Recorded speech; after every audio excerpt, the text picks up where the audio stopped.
Это актуальное интервью в студии Сергей Михедов. Здравствуйте. В Якутске завершился 8-й региональный этап чемпионата «Обилимпикс» по профессиональному мастерству среди людей с инвалидностью и с ограниченными возможностями здоровья. Участники чемпионата на своем примере успешно доказывают, что возможности человека не ограничены. Подробнее о том, как проходили соревнования, расскажет гостья в нашей студии. Капиталина Эверстова, руководитель инклюзивного образования Жатайского техникума, организатор конкурсной площадки по компетенции массажист, заместитель главного эксперта. Капиталина Афанасьевна, здравствуйте. Здравствуйте. Вот расскажите об участниках чемпионата, ну и какие задачи и по каким специальностям они выполняли. Национальный чемпионат «Обилимпикс» у нас проводится в Республике Саха-Якутия с 2016 года. Вообще, если взять историю, то у нас в России началось с 2015 года движение «Обилимпикс». И начиная с 2016 года Республика Саха-Якутия у нас активно работает данное движение. И Жатайский техникум начал как конкурсная площадка работать с 2017 года. Вначале у нас была конкурсная площадка по компетенции массажист, а с 2019 года у нас еще добавилась конкурсная площадка по поварскому делу. В этом году я как заместитель главного эксперта по компетенции массажист, наши участники выполняли 2 модуля. В первом модуле у нас это медицинский массаж, была условно посттравматическая травма грудного отдела, и зона массажа была у нас шейно-воротниковая зона и пояснично-крестцовая зона.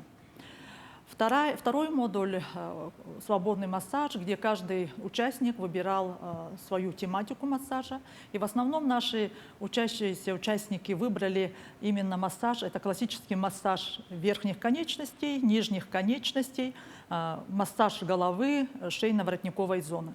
Вообще у нас вот этот конкурс по массажу было по 2 категориям. Это студенты и специалисты. Всего у нас было участников 10. По 5 это по студентам и по специалистам. Вот в чем заключается работа эксперта на соревнованиях «Обилимпикс»? И как бы вы оценили уровень участников этого года? Вообще работать экспертом – это очень трудоемкая, ответственная работа. Во-первых, мы, эксперты, определяемся именно региональным центром «Обилимпикс» Республики Саха-Якутия. Все эксперты должны иметь 5 стаж работы по своей именно специальности, по данной компетенции, и должны иметь практику работы именно с людьми с инвалидностью. И на площадке определяемся, значит, все эксперты, главный эксперт определяет у нас свои роли, так скажем. То есть главный эксперт работает у нас на площадке, зам главного эксперта, технический эксперт, эксперт по технике безопасности, который ведет инструктаж перед конкурсом и в период текущие тех инструктажи, и также эксперт по времени. И мы считаем, что эксперты, во-первых, это ответственная работа, во-вторых, это должно быть объективное судейство. То есть полностью мы осуществляем процедуру оценивания каждого участника «Обилимпикса», и от того, насколько мы объективно определяем, оцениваем, зависит именно успех наших конкурсантов. А какие вот критерии при оценке вы используете? Критерии оценивания у нас в этом году все конкурсные задания были определены национальным центром «Обилимпикс», то есть мы брали именно конкурсные задания, исходя из национального чемпионата. И критерии оценивания у каждой компетенции были свои, но определенно это самое главное, у нас массажист это более подходит к медицинской отрасли, поэтому начиная с того, что соблюдение рабочего места, соблюдение санитарно-гигиенических условий, общение, эргономика клиента, эргономика самого массажиста, техника выполнения приемов массажа и их ритмичность. Вот это все определялось именно по критериям оценивания. Мгм. Ну, расскажите, может быть, об историях успеха ребят, которые побеждали на прошлых чемпионатах, как у них дальше сложилась жизнь, чего они добились. Ага. Ну вот мы начали с 2017 года работать, и могу очень сказать, что, во-первых, вообще сам чемпионат Обилимпикс — это первостепенная задача, это мотивация наших и школьников, и студентов, и специалистов. Во-первых, именно насчет того, чтобы иметь профессиональное специальность, профессию. Во-вторых, это трудоустройство. И в этом плане наши есть примеры многие. Я могу привести пример. У нас участник 2019 года Васильев Лев Николаевич, который значит, в 2020 году стал победителем регионального чемпионата и был участником национального чемпионата. И в данное время у нас Лев Николаевич работает в реабилитационном центре для детей с ограниченными возможностями здоровья, массажистом, то есть медицинским братом по массажу. И кроме этого, самая вот хорошая наша задача, чтобы наши все выпускники социализировались и адаптировались в новые вот быстро меняющиеся экономические условия. Да? И в этом плане у нас Лев с радостной вестью в прошлом году нам как бы звонил и говорит: я вот, допустим, купил квартиру. Это вот считается для нас, для людей именно с инвалидностью, то, что вот они становятся независимыми в какой-то степени, да, то, что они уже трудоустроились, становятся самостоятельными. Это самая главная награда для всех образовательных учреждений. И таких примеров у нас очень много. А вот в этом году кто победил вот именно в вашей специальности массажист? В этом году у нас вообще вот Обилимпикс, да, 8-й региональный чемпионат Обилимпикс проходит с 20 по 27 апреля. И у нас, значит, определились по нашей компетенции победители. Это по категории студент, это Устинова Вера, наша обучающаяся 2-го курса по специальности медицинский массаж для обучения лиц с ограниченными возможностями по зрению. То есть именно вот обучение людей с ограниченными возможностями по зрению, это мы считаем очень благое дело, потому что это один из сложных таких нозологий считается. Поэтому наши вот обучающиеся ежегодно мы выпускаем почти по 12-13 студентов, массажистов, выпускников наших, и 85-92% наших обучающихся трудоустраиваются. То есть кто-то трудоустраивается в бюджетную сферу, кто-то открывает свое дело, становится самозанятым. Это нас очень радует. Второе, вот именно как специалист у нас выиграл Сазонов Игорь. Он у нас работает именно в Центре здорового позвоночника СИС, массажистом. И нас очень радует, что наши студенты, выпускники показывают результаты. И хочу сказать, что судьи, вот, эксперты, это отбираются не только вот, чисто наше образовательное учреждение. Есть у нас представители, в основном мы выбираем, определяются, да, представители работодателей, то есть лечебных учреждений.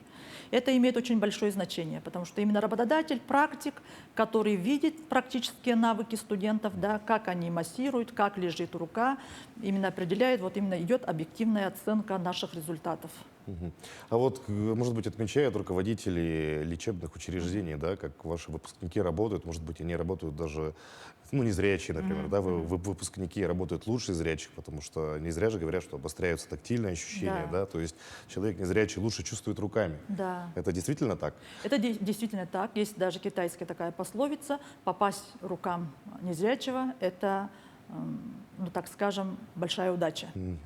И в этом плане, да, обостряются другие тактильные именно ощущения. И наши студенты, обучающиеся, проходят практику в лечебных учреждениях. В первую очередь наша задача — это практикоориентированное обучение. То есть с первого курса мы стараемся, чтобы наши учащиеся часть практики проходили в лечебных учреждениях, чтобы, соответственно, они могли адаптироваться в будущие вот, места работы. Хоть и они слабовидящие или абсолютно незрячие, тем не менее в лечебное учреждение. И пациенты, да, вот именно первая благодарность пациентов — это и есть показатель того, насколько наши и студенты, и насколько и наши выпускники показывают свои результаты. И в этом плане пациенты всегда, вот до сих пор нам наши выпускники пишут, отправляют скрин именно благодарности своих пациентов, клиентов, то, что вот именно ваша рука – это рука от Бога, это руки от Бога, то есть это о многом говорит. Ну вот вы руководитель инклюзивного образования в Жатайском техникуме. Вот какие у вас организованы условия для поддержки ваших студентов с ограниченными возможностями здоровья? С 2017 года у нас в Республике Саха-Якутия были организованы именно 3 базовых профессиональных образовательных организаций, которые занимаются именно инклюзивным образованием. То есть это Жатайский техникум, это Якутский колледж связи и энергетики и Южно-Якутский технологический колледж. То есть эти 3 учреждения становятся у нас сейчас в данное время базовые учреждения, которые дают методическую помощь и практическую помощь всем нашим образовательным учреждениям, которые есть в Республике Саха-Якутия. И начиная, ну, я скажу, не только с 2018 года, да, вообще в Жатайском техникуме мы начали обучать людей с ограниченными возможностями по зрению, начиная с 1992 года. В 1992 году мы начали обучать уже массажистов. Там была у нас инклюзивные группы, где учились и, так скажем, здоровые, и с ограниченными возможностями по зрению. И, соответственно, именно работа, условия, да, адаптация условий, то есть обеспечение доступной среды у нас началось уже с тех пор. У нас материально-техническая база, мы работаем над этим, наше руководство работает. Доступная среда у нас сейчас составляет, ну так скажем, 90 с лишним %. То есть это говорит о многом. То есть есть у нас кабинеты информационных технологий, где есть определенные программы для слабовидящих, незрячих, для опорников закуплена техническая вот именно техника, да, оборудование. И в этом плане мы работаем. Но если говорить про всю Якутию в целом, да, как у нас обстоят дела в республике с учебой, с работой для людей с ограниченными возможностями здоровья, куда следует двигаться, может быть? Ага. Ну, если мы возьмем сначала вот, да, с регионального чемпионата. Вообще чемпионат у нас, вот, если вот издалека я так начну, с 2016 года у нас началось в республике, движение Обилимпикс началось в республике Саха-Якутия. И в 2016 году у нас было всего-навсего 5 компетенций и участников 26. А в этом году у нас уже 8-й региональный чемпионат, и у нас уже идет по 31 компетенции соревнования, и участников уже более 260.